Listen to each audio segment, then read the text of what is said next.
ಎಲ್ಲರಿಗೂ ನಮಸ್ಕಾರ.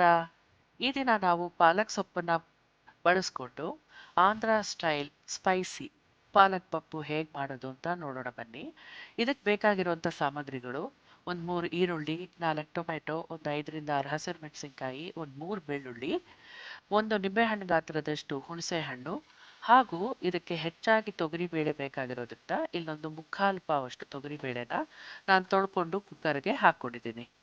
ಈರುಳ್ಳಿನ ಸ್ವಲ್ಪ ದಪ್ಪನಾಗಿ ಹೆಚ್ಕೊಂಡು, ಒಂದೆರಡು ಬೆಳ್ಳುಳ್ಳಿನ ಹೆಚ್ಕೊಂಡು, ಪಾಲಕ್ ಸೊಪ್ಪನ್ನ ಸಣ್ಣಗಾಗಿ ಹೆಚ್ಕೊಂಡು, ಒಂದು ತಗೊಂಡಿರುವಂಥ ಟೊಮೆಟೊನ ದಪ್ಪನಾಗಿ ಹೆಚ್ಕೊಂಡು, ಇದೆಲ್ಲವನ್ನು ನಾವು ಕುಕ್ಕರ್ಗೆ ಹಾಕೊಳ್ಳೋಣ.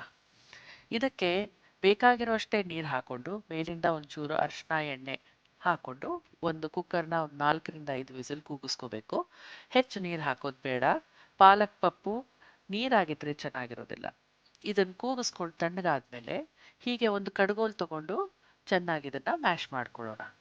ಇದಕ್ಕೆ ನೆನೆಸ್ಕೊಂಡಿರೋಂಥ ಹುಣಸೆ ಹಣ್ಣು ರಸ ಹಾಗೂ ರುಚಿಗೆ ತಕ್ಕಷ್ಟು ಉಪ್ಪು ಹಾಕ್ಕೊಂಡು ಕುದಿಸ್ಕೊಂಡು, ಕೊನೆಯದಾಗಿ ಇದಕ್ಕೊಂದು ಒಗ್ಗರಣೆ ಕೊಡಬೇಕಾಗತ್ತೆ.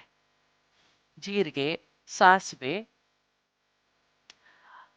ಇದನ್ನ ತುಪ್ಪದಲ್ಲಿ ಹುರ್ಕೊಂಡು, ಇದಕ್ಕೆ ಒಂದು ಬೆಳ್ಳುಳ್ಳಿ, ಈರುಳ್ಳಿ ಹಾಗೂ 1 ಇಂಚಷ್ಟು ಶುಂಠಿನ ಸಣ್ಣದಾಗಿ ಹೆಚ್ಕೊಂಡು ಕೆಂಪಗಾಗೋವರೆಗೂ ಹುರ್ಕೊಂಡು, ಅದಕ್ಕೆ ಒಂದೆರಡು ಸ್ಪೂನು ಅಚ್ಚ ಖಾರದ ಪುಡಿನ ಬೆರೆಸ್ಕೋಬೇಕು.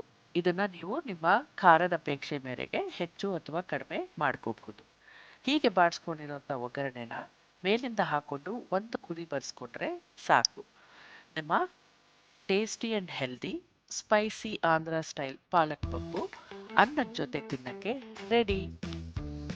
ಇದನ್ನ ನೀವು ಕೂಡ ಟ್ರೈ ಮಾಡಿ ಹೇಗೆ ಬಂತು ಅಂತ ನನಗೆ ತಿಳಿಸ್ತೀರಾ ಅಲ್ವಾ? ಇದೇ ರೀತಿಯಾದಂಥ ರೆಸಿಪಿಗಳಿಗೆ please like, share and subscribe our channel.